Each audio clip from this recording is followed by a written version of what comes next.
thing on. Okay. Smiling. Oh, I can hear it today.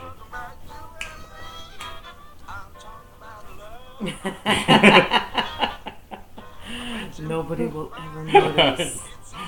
They can push it right up there. Do I have everything on? Yeah. Okay. Are you awake? I'm taping. Oh my God. Oh, where's my coffee? Waking up? You're waking up. Hello. Hello. A light. Go ahead. Start talking. That's what you're missing. Hello, everybody. This is Lee, and that guy that you saw there was Paul. Hello. Who's half asleep. And this is Relationship Rehab. We are the writers of coupledom.com and the very famous, raw, provocative, what other nice things do they say about us? Hello, hopeful girl. I got little eyes today. I always have little eyes. We've been busy. So we basically scooted back into the house with just enough time to start the show. Because that's the kind of people we are. That's right. We're multitasking. Caesar, wake up. Take the computer to the bedroom. I'll wake him up. That's right. I'll talk sexy in his ear. What's he doing in bed? Yeah, Is he seriously, he's supposed to be today? working. You have to work. Yeah. Either you're working or you're watching the show. Right. You have two choices. Yes. So, anyway. Yeah. And it's been a very, very busy week. Let's see, since last week. I lost my uncle last Friday. Matter of fact, his memorial. His memorial is going on right now. as... Just started. Yeah, It's right 9 now. o'clock their time, right? Exactly. Yeah. So in LA right now, they're doing my uncle's memorial in Rancho Palos Verdes. And that, of course, kind of put a weird spin on the week for us. There was a lot of, should I go? Should I not go? Ultimately it was not go because there was just so much to do. And, emotionally, I wanted to go. But because there's issues with my uncle's daughters, according to them, I mean, they created it. I really can give two shits about it. But they created their me and my siblings. Two of the daughters. And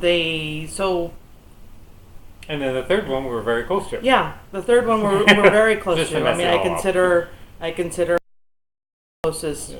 If not, I mean, she's my first cousin, but also one of my closest friends. Yeah. So, so it's a weird thing, So I wanted to be there for her, for my parents, for me, but I didn't want to have to deal with them. So there was that. So there was that, which was a lot. And then also trying to get, my dad was going to go to the funeral, but my mom didn't want to go because she wouldn't want to have to deal with those same two girls, and she just didn't feel like it. And we finally convinced her to go, so they're there. So, what else happened this week? Took Jeannie to a Lady Gaga concert. Mm-hmm.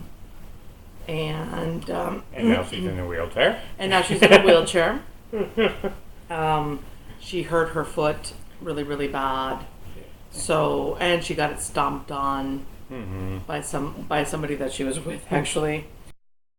So, so major sprains all the way around. But yeah, she's in a wheelchair because she can't use crutches because her left arm doesn't work. So, long story short, she could be sitting in front of her school right now because you kind of just parked her under a tree. That's what she wanted to be? Yeah. Parked under a tree. Her tree, apparently. Yeah. She's going to her grad bash today, which is kind of like grad night, but here in Florida, you either get to go to grad night, which is at Disney World, or grad bash, which is at Universal Studios. And she chose to go there because they have the Harry Potter part of it, which is very cool because we've done that. So she's doing that. So it's a good way of transitioning into what we're talking about today. All of this that we said is a good transition. This week we've been writing about change, and we have major changes coming up in our life, and change is very ever present, and having my uncle die, that's a major change. And then watching, watching, my daughter get wheeled into school because she's going to go to her grad night. The one thought that just hit me was, is this really happening? Mm-hmm. And then, of course, my response was, yes, this is really happening. So, yes, in a few months, she'll be in college. Mm-hmm. And that's going to be a big change. And it's like, she spends, as she got older, she spent, time away from us, and, a night here or a weekend there. But a long period of time, no. So, right. This should be tough. I mean, I know when she was, how old was she? 13. When she was 13, I took her, she went to North Carolina, she went to Duke for the summer. Mm-hmm. And she did summer school at Duke. And so she was there for 3.5 weeks, which was really tough. She was 13. Yes. And I know that we'll be able to deal with it, but the transition or the change is going to be tough. Yeah. And we're not the only ones that have to deal with it, because we have 2 little boys who are kind of...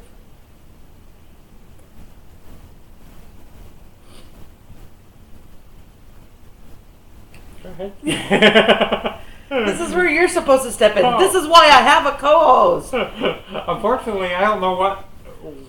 2 little boys who, that's her sister, Oh, okay. Follow along. I wasn't certain, because what I see is 2 little boys who are excited as hell. Yeah, they're excited. But, I don't think they get it. No, I don't think so either. I mean, what I'm saying is that they're looking forward to the move. Well, let's see, our 4-year-old just wants snow. Yeah. Which he may be a little upset, being that we're moving in the middle of summer. Yeah. And I don't think we're going to Alaska, so... Yeah. And I don't think it snows in Alaska in the summer. Yeah, we're going to have to talk him through that one. Let's see. Yeah, I don't know that they get... how much of this they get. Yeah. Now, the thing is, they do seem to get some of it. Because we talk about moving, we talk about, Jeannie going to school, that kind of stuff, and... our 7-year-old comes back with, but we'll be able to talk with them over the computer, and we'll be able to send messages, and he's very techno-savvy. And the thing is that when he says things like that, we both are just taken aback, like, oh my God. But then we realize, wait a minute, we've told him this. And this is, he's basically regurgitating what we've told him, not in the sense of I'm just regurgitating, but like he believes us. Right. So, yeah. Of course, it's like you tell your kids those things, but, Okay, so let's talk about change. Let's talk about why we react so much to change. If you think about, one of the things that we forget, on many different levels, is that we are biological organisms. We forget that we are really simple little machines. It may seem very complicated to us because we have all, but technically we're very simple, because everything about the human body, it all comes down to one system: equilibrium. Mm-hmm. There is no other, everything tries to stay in the center. Everything tries to, everything naturally gravitates towards the center. We want to feel that balance.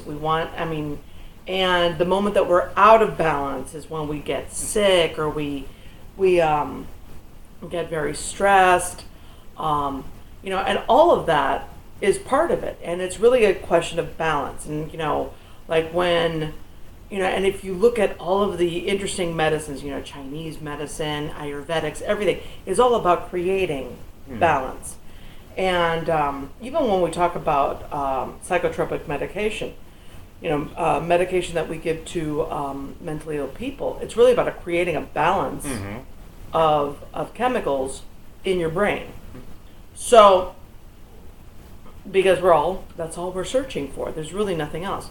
So the moment that we get out of balance, the moment that somebody messes up our routine, because remember, like, why do we know, how do we keep a baby feeling happy?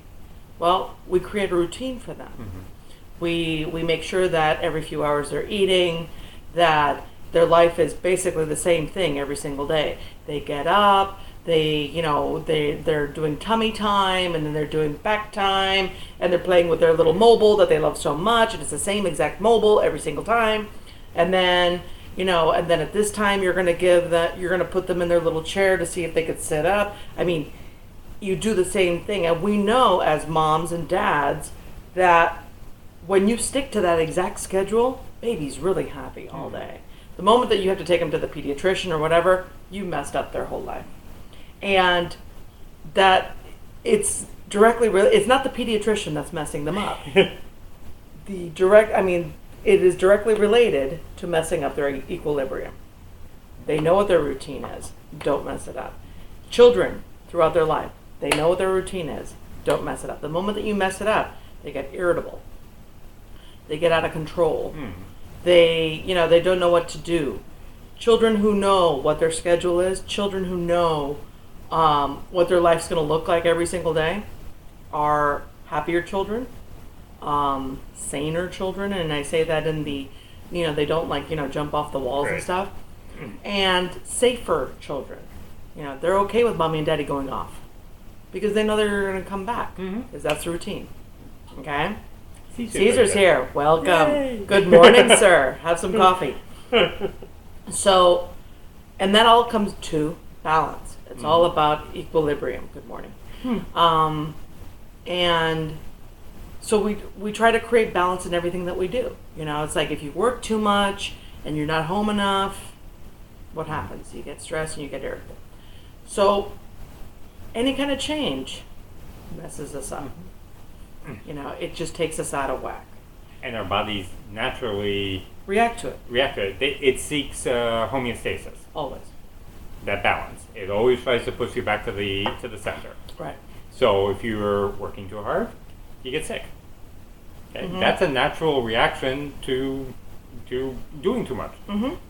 Because it wants you to rest. Right. So it's like when you're up here working too hard, your body's saying, no, I need you here. Okay? So why does this happen? Well, because it's all here. It's all in your frontal lobe and your prefrontal cortex. Hardwired. It's there.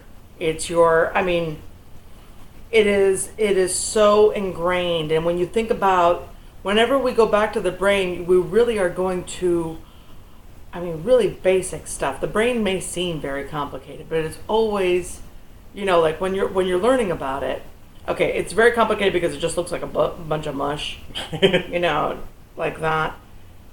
But it's always the same thing. Why does this happen to you? Well, because you go too much this way or you go too much that way. So in the prefrontal cortex, in your frontal lobe, what does that control? Well, it controls things like your impulses. And it controls things like your insight. That's where all that happens. This is where prefrontal lobe is where you connect things. Where you do things like, your kid challenges you and you just freak out. And then when you're sitting down and you're wondering why you freak out like that, you remember that when you were a kid and you would challenge your parents, basically they'd jump all over you and spank you. So you create that connection of, oh my God, I'm freaking out because when I did this with my parents, they didn't allow it. So then you have the ability, because of that insight, because you have a prefrontal lobe, to do the whole, wow, I don't need to be like that. You can make your decisions because of that. Your prefrontal lobe is kind of like your librarian. Your librarian of your brain. And it can go and go through the files and figure out, when did this happen to you, or why does this happen to you? And all that stuff is figured out there. Fantastic part of the brain. It also deals with your impulses. Okay? So when we do things like punch somebody, something's going on here. Something misfired here. You know, why couldn't I stop myself from punching him? I just couldn't stop myself. Okay? When we medicate people for prefrontal lobe issues, you know, that they have impulse control issues, they're actually medicated with epilepsy drugs. Mm-hmm. Because epilepsy drugs keep you balanced. You epilepsy drugs stop your brain from firing certain areas, and that's one of the areas you just kind of want to have exactly. stopped. You know, so when people are like, "Oh yeah, he's a little firecracker. He's a little," you know, we call him Gary Busey. Gary Busey. Is that the one that has had severe frontal lobe damage? That's why he's so weird and all that, because he has no frontal lobe. When he had that accident, that motorcycle accident, he bashed his brain in, specifically the front. Mm-hmm. He has a plate, I'm almost positive, like in his forehead. Okay? I mean, you couldn't get more prefrontal. And the fact is that he's as sane as he is, because technically he should probably just be in a hospital. Mm. You know, had he been somebody else. He's actually quite a miracle to be that functional. Right. Okay? Because usually people with prefrontal lobe injuries can't function. And not that he's functioning great, but I mean, I'm just saying, if he's doing well enough to be on Celebrity Apprentice, the guy's doing pretty well. Mm-hmm. And what was his issue after that? Drugs. Right. Because there was no impulse control. Mm-hmm. Think about it. If somebody said to you, let's say, you know, why don't we eat every piece of chocolate we see? I have no good reason why not. No, but why don't we? Well, because we know from our insight on the, you know, in our brain, it would eventually make me nauseous, and it would make you know, too many calories. It's just too much. Yeah. We know what too much means because we have insight. Yeah. When we don't have insight, we have impulse. So we say, "Oh, chocolate, chocolate, chocolate," and we just keep going. Same thing with alcohol. Yeah. Crack. You know, some more Coke. Mm-hmm. We lose that, because you need that part of your brain to go, oh God, you know, that was a really bad idea. That's insight. You know, children's brains aren't developed yet, so that's why they have the problem with that. Yeah, they don't know that when their stomach starts feeling a little bit funny when you're eating the cotton candy, you should probably stop. Yeah, no. Before you puke blue. You know, kids don't know that because their frontal lobe isn't developed enough. Plus, their librarian doesn't have a lot to work with. Yeah. It's not like the librarian goes, okay, when I eat too much cotton candy, nothing happens. I've never had it before. You know, that's why we do things like, okay, it reminds me of what a million years ago in Big Bear, before we started being together. We're drinking, and we're drinking tequila, and we were having margaritas and stuff. And then we moved on to shots because I think we ran out of mix. And a friend of ours who was already drunk at the time starts eating grapes in the middle of it. Immediately, my frontal lobe lights on fire and does one of those, stop! Don't do that! And he looks at me, he's like, why? And I'm like, because you're going to get sick. Mm-hmm. You can't eat fruit while you need to eat starch. Yeah. You know, or you're going to just puke your guts out. Because fruit has sugar, and that's just going to mix with it. Yeah. Now, you tell that to a drunk who's never gotten sick because they ate the wrong thing when they were drunk. That just means nothing because there's no insight. The librarian's going, I have no information on this. It doesn't really matter what you tell people. The only reason why they actually listen to you is because there's actually some connection in their brain where they could actually go back in their file and go, oh, wait a minute, I've heard that before. Or I've experienced that already. Okay? So that you know. So of course, middle of the night he pukes and I'm like, I told you. Bet you never did it again. I should ask him, shouldn't I? Yeah. Okay, Caesar says, when I was in grade school, I used to love to eat tons of Flintstones vitamins like candy.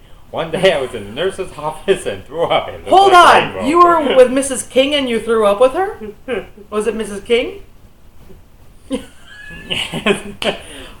Caesar and I went to grade school together. Okay. Yes. So, actually not together because he's much older than me. I like to throw that out there. 1 year maybe. Okay. So, but I bet you, like when you give vitamins to your kids, you'd probably stay away from Flintstones. You'd probably do the whole, hey kids, only one, or you're gonna puke. Oh yes. See? Yeah. But the kids don't care.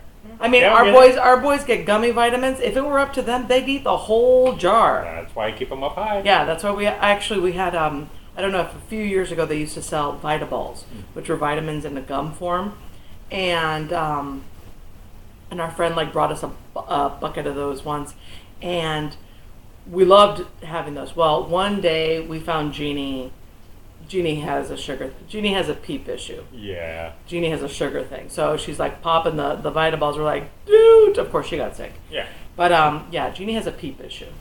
We actually had to do an intervention. We had a peep intervention with her. Being that I'm an addiction professional. Yeah. We had our little, when you yeah. Anyway, so here's your frontal lobe and it's doing all this stuff. Okay? Let's say you get fired. That's a good one. Mm-hmm. No, it's a bad one, but I mean, it's a good change. Exactly. It's a very drastic change. Your frontal lobe immediately gets overwhelmed. Okay? Because, change is one thing, but change like, for example, somebody getting fired is a multiple change. Because, it's like one, you're not going to go to the same place every day. Mm-hmm. If you look at it, step by step, if you look at it very basically, you're not going to go to the same place every day. You're going to lose friends because of this. Your financial situation will be different. So your lifestyle will be when different. Your lifestyle changes, that is multiple changes. Right. Okay, so then you have the stress of not having money, or the stress of not having the perks that you used to have, like health insurance. So if even you look role at it, issues change on yeah, that one. Suddenly you're not the breadwinner anymore. The provider. So if you think about being fired as one change, it's really hundreds of little changes in your life. Mm-hmm. Your brain gets that. You might not get that because you're overwhelmed. Because your insight right now is all messed up and clouded with this overwhelming information that's coming at you. Because your brain's doing the, oh my God, and then you're not going to be able to do this, you're not going to be able to do this, and forget that trip that you were going to take, blah, blah, blah, blah, blah, blah, blah, and it's going through all these things. You shut down. You stop thinking. So then what happens is that it activates your amygdala. Your amygdala is your very core brain. It's like in your primitive brain. That's what we call it.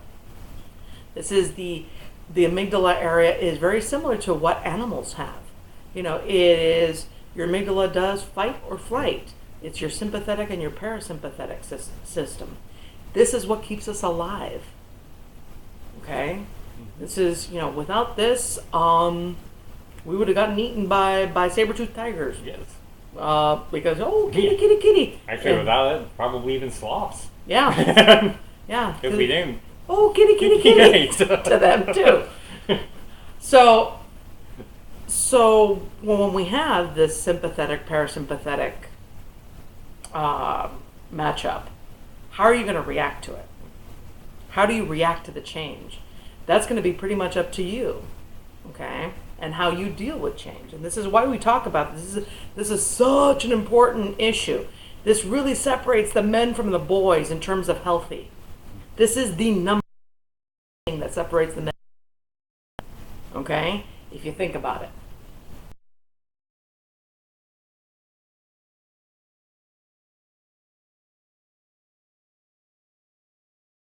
Right? You can decide to go parasympathetic. Or basically, yes, like a possum. You do possum. When you become overwhelmed like that and go to parasympathetic, you tend to do things like decide, okay, I'll eat all that chocolate. Mm-hmm. I don't care. What's the point? Life's over anyway. Oh. See, okay. I will, before you hop into the next one, give you an example. Yeah. Because on Thursday, I wrote about change and my experience of change. And I kind of wrote, actually that I handle change well. In a lot of ways, I do. That night, I had I ate a pint of chocolate ice cream and washed it down with scotch. Probably not the best technique for dealing with change, and the stresses of change. What happened that day? That was the day of the Humboldt thing, wasn't it? What was that? I think that was the because we haven't really talked about it. Yeah, that was the same day that Jeannie messed up her foot. Oh, okay, yeah. So that was the same. So the Humboldt. Even though we we never have acknowledged it since. Yeah, it basically made with our daughter. There's the possibilities of her going to one school in Pomona that would be closer to us, or the surety of her going to Humboldt, which will be far away, but she's already been accepted to that. We've been waiting for Pomona so that we can make the decision, etc. We have not been waiting well, just so that you Excuse know. me? By way of, of dealing with change in a good, calm, healthy manner. I think that we've missed the mark a bit on that one. No, it's not. No, it's not. We've been a little anxious. Shut up. We've been a lot anxious. She did. Anyhow, so I called, and the answer is still maybe. I called Pomona. The answer is still maybe, but it's just this stupid. Yeah, it could be as long as May by the time we actually find out, because she's on this kind of a waiting list, but not. But really. She's not on a waiting list. It's just because she's in, but she's not in yet, right. Because there's so many spots, and then we need to see how many accept their thing. So she's on a wait list. No, she's not on a wait list. Right, because it's not really the wait list. Yeah. So the bottom line is just from whatever their technicality is, it pretty much means that she's going to Humboldt because we can't wait forever. Right, because there are deadlines. Know. There are deadlines to Humboldt because I need to be able to tell them. I need to because I do it. Yeah, right. That by May 3rd, I need to be able to tell them. Yeah, she'll take her financial aid, and yeah, she'll do whatever. And yeah. So see, now one of my insights is that I handle change well when I feel I have some control. Once I don't have control, that's where my prefrontal gets overloaded, drops into the information drops into the amygdala, and I go and eat ice cream and wash it down with scotch. I did not do that. No, I did not do that. What I did was I got pissed at Pomona. Yeah. That's my sympathetic system. Right. That's the other side of the impulse. Right? That's the other side of the impulse thing. I get angry. I don't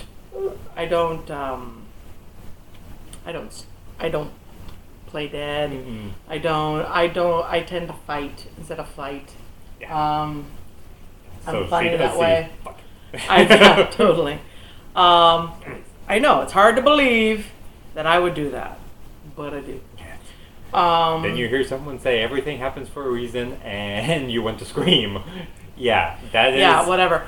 At that exact moment, that is definitely a punch in the face kind of moment. You know what? The thing is that, over a month ago, not over a month ago, a few weeks ago, we already started to change the way we were thinking. Yeah. And this is where, you see, you have your amygdala doing this stuff. You have your amygdala going, oh my God, do something, play dead, kick their ass. You don't know where to go. Mm-hmm. Your prefrontal lobe is still saying things like, well, wait a minute, let's figure this out. This is not the end of the world. Everything does happen for a reason. Everything does happen for a reason. This is not necessarily a bad thing. It's not like she's going to go, to podunk you. Right. She's still in a good school, whatever. She's actually, it would be a better school for her. Yeah, it would. Except for the part where she'd be so farther away from us. Just so that everybody is really understanding that. So, a few weeks ago we decided to do, it was one of those things. She was overwhelmed. We were overwhelmed. Being that he tends to go into, parasympathetic shock, which is that overwhelmed, I can't do anything kind of thing. I tend to go to sympathetic, and now in sympathetic, and I'm not saying one is better than the other because obviously I can get arrested for the things I could do. In sympathetic, you can create insight. Mm-hmm. In parasympathetic, you are flooded and overwhelmed. You can create an insight too, but you're so busy indulging in your addictions that you really don't notice. Yes. I know this, obviously. So, I just did one of those. You know what? We need to decide, the three of us need to decide that we're going to operate as if. Right. Okay? That as if you are going to go to Humboldt, period. And, screw Pomona for now. If anything good happens, then we'll make that decision when it comes along. But right now, we are going to operate as if this is where you're going to school, period. There is no more questions about it. Because we can't live in sympathetic and parasympathetic shock all the time. No. Even though people do. Mm-hmm. People do. I mean, if you're walking down the street, I could pretty much, I would say 9 times out of 10 people are either parasympathetic or sympathetic shock. If you're walking around pissed all the time, you're in sympathetic shock. You're reacting to the world. You're ready just to, if just you don't attack. have insight, then you're you're automatically in going to be in shock. You know you're in Gonna shock. be, yeah. Because you're just overwhelmed. Right. And that's what happens when we find out that someone dies, and whatever kind of pithy little platitudes people tell you, you can't hear it. Right. Your little librarian took that coffee break a while ago, and he ain't looking anything up. I'm out. Yeah. It's like, I'm going to go have a drink. You're overwhelmed. I got to go I got to have a drink. Right. Your brain is being flooded with endorphins, so you're feeling that anxiety, like I got to do something, but then the other part of you is saying I can't move. Mm-hmm. So for those people who go into parasympathetic, whereas like people like me, I get flooded, and that makes me just want to do nervousy shit. Right. I can't stop. I can't stop. Right. I can't It's fight or sleep. flight. I mean, I can't. I can't stop talking. Right. I can't stop. Drinking, smoking, whatever it is that I need to do to make me feel better. Mm-hmm. So this whole thing with change, when people say things like, "Oh, change, big deal." Change is difficult. Change is scary. Change is also very exciting. Mm-hmm. And change is, we need change, or else we become stagnant. And it really depends on how you figure out how you're going to deal with change, how you're going to live your life. And this is why I said in the beginning, this separates the men from the boys, Yes. the girls from the women. This is where you know what you're made out of. It's like when they say things like it really tests your mettle. Mm-hmm. This is what they're talking about. It's always change that tests your mettle, not anything else. Now, granted, you're like, oh well, adversity. Adversity is change. We like to use big words and we like to use different words to describe it. But when you really just boil it down, it's called change. Mm-hmm. And if we want to boil it down even more, it's called equilibrium. It's like, how do you feel when you're out of whack? Well, that's really what's going to test you. Mm-hmm. How do you operate in a crisis? That's really the big one. When people say things like, "Oh, she's really good in a crisis," that's because that person, or he's really good. That person happens to be a person who deals with change. Right. Now, they could be in shock. They could be totally in shock when they're doing this. The fact that they're able to push that down and deal and use their insight shows you that they're good at change. Shows you that, maybe later they're going to, grab that bottle and just take it downtown. But for right now, that prefrontal cortex is it's still operating. It's right. they're saying, okay, hold on, librarian, before you go on your break, I really need to deal. Mm-hmm. Paul and I are really great at crisis. Yeah. I mean, we are here in Florida. We have like hurricane teams. Like whenever you work anywhere, you have a hurricane team, because when we say things like, "Oh, a hurricane's coming," we have a hurricane warning or whatever. You need to be able to close up a company and take care of your employees and your assets within the company, whether it's computers or your furniture or whatever, without really causing that much disruption to work. which is, it's like, how would you do that? Well, you need to have people like us do that. And when you throw in on top of it that we were like the heads of hurricane teams in rehab facilities, where we had patients who had like no prefrontal who were actually, we had drug addicts that we had to move, and we're not just talking 4, we're talking 70, about 100 that we would have to move. And we would do that. And 2 vans, 15 passenger vans. Right. To different places. So that's what we're talking about. I must admit, these are days I don't miss. Yeah, I know. Yeah. And they were a pain in the ass. But the thing is that, like us, when you really enjoy change, those kind of things are exciting. They really are.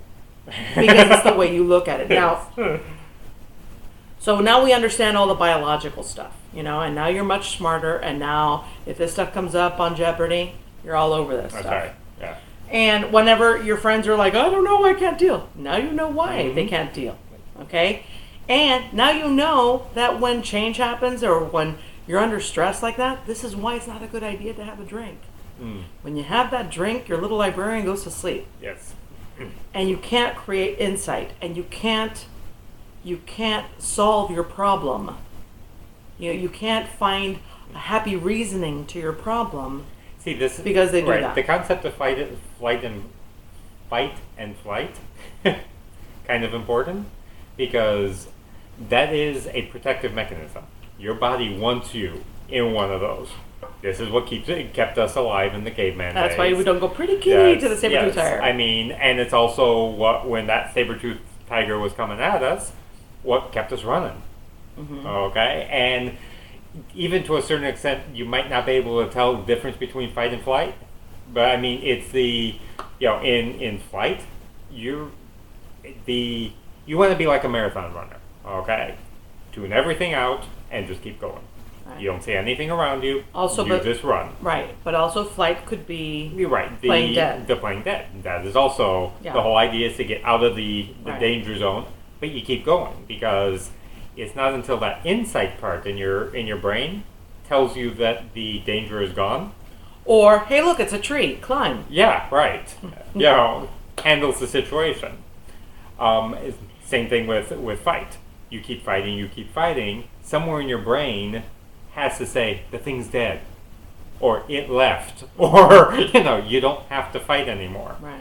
It's like in the movie. It's like in the movies where they're like, you're like, okay, you're dead already. Right. So and your body wants you to keep going. Again, that's homeostasis. It kind of wants you to stay safe, so it keeps you going. Alive, right? So it keeps you going.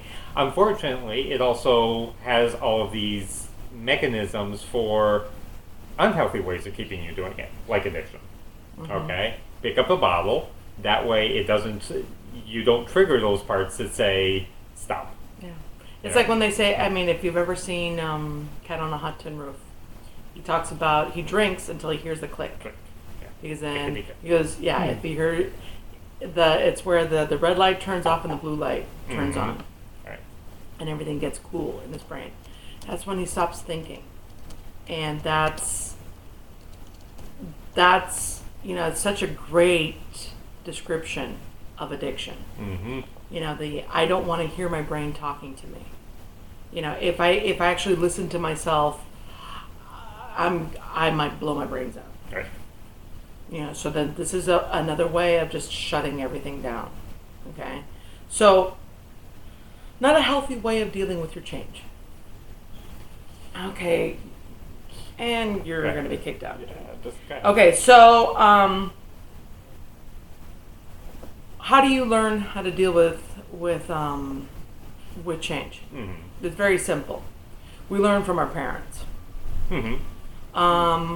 We watch our parents deal with change. Right. Now, we have very dichotomous experiences. You would think that my parents, were pirates and swashbucklers, the way that they dealt with change. They loved it. My dad really is like the Errol Flynn of change. He loved change. And he, still, it scares him, but he's okay with it. He'll get all blustery because he's old now, but he's still okay with it. My mother hated change, Yeah. terrified of it, believed that change only happened from bad situations that were forced upon you. Oh, Not yeah. a big fan of change. And the thing is that, I mean, actually, he mentions this in the post that he wrote on Thursday. They're all gonna laugh at you. Sandler, what's his first Adam name? Sandler. Adam Sandler. That thing, they're all gonna laugh at you. That's really, I mean, literally, that is his mother. Yeah. It was that whole thing of, okay, so he tells you that he embraces change, loves change, blah, blah, blah, blah. We're getting married, right? And here I'm dealing with the marriage thing, the whole wedding thing. Because, that's what girls do. And I'm just overwhelmed. I mean, it's like and I'm so overwhelmed because I'm really not picking up that I'm like so busy that I'm not paying attention to the fact that I'm about to get married. Okay? And I'm just, just so many things. And I gotta deal with a caterer and this and that, blah, blah, blah. I lose it. And I need to be talked down from the ledge. Figuratively, not literally. And no, there was no ledge. I can't give it. Yeah. So, I was overwhelmed. I mean, it was a lot of stress. So, I'm like, well, doesn't anything scare you for that day? I mean, like, aren't you nervous about anything? And he's like, well, I really don't want anybody to fall. Now, when you're sitting there trying to juggle, I don't know, like 25 different variables to do one event, somebody falling, it doesn't even reach the top 100 of your issues. And this one, that's all he could think about. I just don't want anybody to fall. And then they'd get embarrassed. That was the one. I don't want anybody to be embarrassed. And seriously, my response to that was what? Like I give a fuck. Yeah. I did not care if anybody fell. That wasn't. But that actually is my response to change. Right. Is I take a certain amount of control. If I feel that I have control, then the change doesn't bother me so much. It's things that I don't have control of. Right. So somebody falling, somebody being embarrassed, that is way out of my control. Which, of course, to me, that doesn't matter because that's not something that I can control. You know what I mean? I can't control if somebody falls. I can make sure that everybody's going to get food. Paul tends to focus, because of the fact that his mother had such issues with change, he doesn't have what you would call adult ways of dealing with change. Exactly. So he thinks like a little boy when it comes to change. And it's I hope nobody falls. I don't want anybody to get embarrassed. Well, adults don't think about embarrassment. Little kids think about embarrassment. Because my adult part, the that prefrontal cortex part, that's all of the mechanics of the things I can control. That's adult insights. Those ones are like, okay, did it, done, nothing to worry about. Exactly. It's the little kid ones that cause me the stress. Right, because they're not controllable. They're not controllable. And even though the little kid, because of magical thinking, and that's a different story altogether, thinks that they can control things like that. Because he could use his, telekinetic powers and make sure that everybody has no gravity issues while we're at the party. Well, needless to say, I made fun of him, and we were all good after that. I was much happier because he was really mentally ill. Yeah, sure. But But even now, I mean, it's like the stresses of this move and Ginny going to college and all that.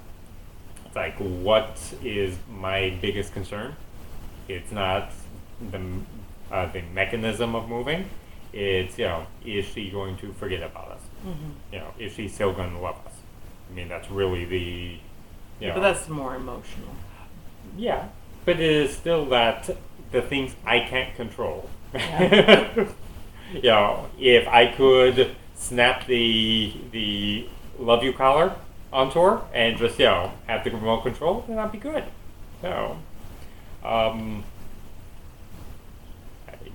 I ended a relationship after realizing. Yes, it is true. The fear of being alone creates many unhealthy relationships, and and it's the fear of change, because the idea of being alone creates such disequilibrium in a brain, and it triggers so many abandonment issues from childhood that, I mean, it goes back to like when mommy left you at preschool, and it's overwhelming. It's overwhelming. So because, I mean, if you look at it very rationally, with that insightful part of your brain, who's alone? Unless you live in Montana, okay, it's really hard to be alone. This is why, I mean, there is a reason why we do, the progression of shows, because we do build on them. Relationship, acknowledging your relationship. You are in a relationship with everybody. You're not alone. Yeah, someone might not be having sex with you. Someone might not be in bed to snuggle up to you, but you're not alone. You have your friends, and it's always must be a kick in the teeth to friends every time they do things like, but I'm all alone, and you're sitting there with all your friends. I'm all alone. It's like, well, what the hell are we? Granted, because you're not talking about having somebody to love you. You're talking about a relationship addiction. If you can't see your friends around you and how full your life is, and you can only focus on the fact that you don't have a boyfriend or a girlfriend, that's a relationship addiction. So constantly getting into bad relationships. She says that. Yeah, exactly. Yeah. Well, that's our disaffirmation. Is better than feeling nothing at all. Yeah, our disaffirmation. I should send her a T-shirt. What is it? Toxic relationships are better than loneliness. Right. One of my best disaffirmations, I think. Yeah, I send a T-shirt to anybody. And that it sounds so ridiculous, but you know what? People live like that, because the idea of being out of a relationship just sends you so out of your comfort zone, out of balance. Because, two is a balance. One, oh no, I could teeter, I could totter. It's like a unicycle. But two works. And then when we're two, what makes it even more solid? A third. So a baby would make this even more solid. That's right. How many more babies? 2 more babies, because now we have 4 wheels on the ground. And this is why so many relationships snowball into marriages, snowball into families, and they were all based on this need to not be alone, which makes it very unhealthy. Which, again, going right back to the change thing, this is, and it's really change is always perceptional, So if you see your life as, I'm going to, graduate high school, find somebody to love, go to, get married, have, 2.7 children, and it's the 0.7 that's a hard one. The hard one, Any deviation from that is a crushing change. Right. And it doesn't help that the whole society is right behind you going, oh. Yeah. What's wrong with you that you can't get married? Why can't you find a man? Right. Cute. Where's that 0.7 child? Exactly. So this goes, okay, so how do you deal with this? How do you get into healthy, well, this is why parenting is such an issue. And this is why therapy, when I'm a therapist and I'm working with somebody, the whole idea is that you need to reparent yourself, okay? Your parents probably didn't do a hot job of this because they didn't have people telling them what to do that were any much healthier than they are. And as society, each generation passes, we might be a little bit healthier than the generation before, but since we started out like clubbing people in the head just because, I want you, we have a long way to go before we're healthy, okay? So the idea of reparenting comes from the fact that when you were little and change happened in your life, it wasn't necessarily how it affected your life, it's how it affected your parents that dictates how it's going to affect you. So you're watching your parents. Now, his mother outwardly said, I hate change, blah, blah, blah, blah. They dealt with it. Yeah, they dealt very well They dealt with it very well. They were a successful. Yeah, they were successful in their family. Right. They were able to handle crisis and all that. However, you ask them, and you would think they're mole people, but they're not. They deal with their stuff. So, but it was her words. That's what stuck in his head. Right. But what he saw was that they could deal with it. Mm-hmm. So then it was like, okay, so I can deal with it, but I need to say stupid things with it. So that's the whole, I hope nobody falls. Exactly. You know? Mm-hmm. Because I have there's to got worry to be about something he's because gotta, she yeah, said I had to. Exactly. You know, you can't just not worry about it. That but was I my deal father's with it because I know how. Yeah. I saw how. Because he saw it. So, but if you have one of those parents, and I'm sorry if you do, because those trigger me to no end. Again, I start getting a twitch in my eye. I mean, I have actually literally worked with parents who have fallen apart in front of their kids, where I took every fiber of my being not to leap out of my chair and beat them. Yeah. Okay? Because you're seeing a little scared kid, and mommy or daddy's sitting there, and they can't deal. You know, one of the things that you could be the worst parent in the world. You could never bake a cookie in your life. You can, you can not, I mean, you don't know how to do anything. However, if you show your kid that face, that smile, that, you know what, honey, everything's going to be okay. Mm-hmm. We've got this thing handled. Right. Not a big deal. If you can't do that for your kid, shame on you. Mm-hmm. And I never say shame on you. I don't do that. Yeah. But that's one thing that, I'm 45 years old. I've been a therapist for 23 years. I've seen a whole lot of stuff. I've worked with a lot of people, and I've heard a lot of stories. I could tell you from the sickest people that I've ever worked with, every one of them has a story about how mommy and daddy fell apart. How mommy and daddy couldn't handle something. Seeing your parents not be able to handle something is devastating to a child, because we learn as we grow up that our parents aren't perfect. However, if you're a little kid, if you're 7, 8 years old, specifically 7 or 8 years old, because those are the really good magical years, and you see mommy or daddy fall apart, and when I say fall apart, is that you could feel the stress, that you know that there's change, you know that there's stress in the world or whatever, and if mommy and daddy are watching TV, let's say like during 9/11, okay, that's a good example for like that generation of parent. If mom and dad during 9/11 didn't put their arm around their kid saying, you know what, honey, we're safe, we're okay. Shame on you. Shame on you, because that was your one time. Sure, go into your room, fall apart in your shower, and do the old God, the whole world's going to implode, but not in front of your kid. Mm-hmm. Keep your shit together. Now with that, this might be a good time to talk about our show, right? So, the reason why we're talking about all this scary stuff, and the reason why I got all like serious there, because sometimes Lee gets triggered too. Doesn't matter how much therapy I've had too.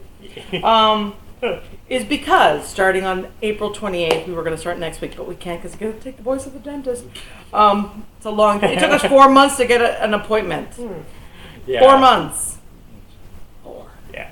So they have to go because we don't have 4 months here. That's the whole point.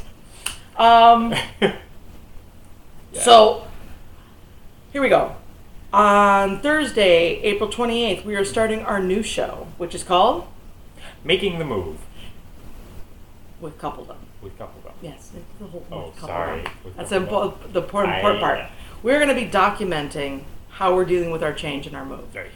You're going to be hearing from the kids. Mm-hmm. You're going to be hearing from family members and friends and stuff like that. It's going to be a little bit of talking and some video that we're shooting, a little reality showish. Without somebody following us around, because we can't afford that.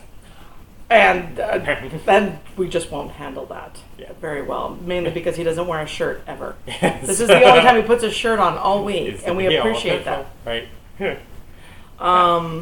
And pants too. Yeah, I got pants. Got pants on today too. But yeah, we're doing reality show kind of format. Type of, and talking to like we're going to talk to the 4-year-old. We'll talk to the 7-year-old. We'll talk to the 18-year-old. That one should be interesting. some family members, some friends, Mm-hmm.